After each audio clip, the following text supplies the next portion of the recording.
బయట ఉన్నవారితో సమయస్ఫూర్తిగా మాట్లాడాలి.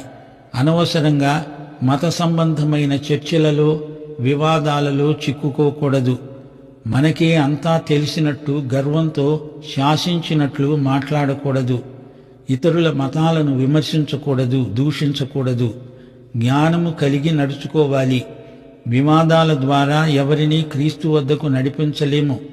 మన జీవిత విధానమే ఎదటివారి మీద ఎంతో ప్రభావం చూపెడుతుంది.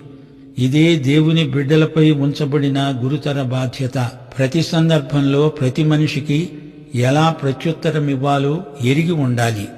నీవు భక్తిగలవాడివే కావచ్చు, కాని నీ భక్తితో ఇరుగు పొరుగు వారిని విసికించడం మంచిది కాదు. కృపాసహితమైన సంభాషణ ఉప్పు లాంటిది. ఉప్పు తగుమాత్రం వేస్తేనే రుచి, లేకపోతే నీ వంటకమంతా ఉప్పు కషాయమై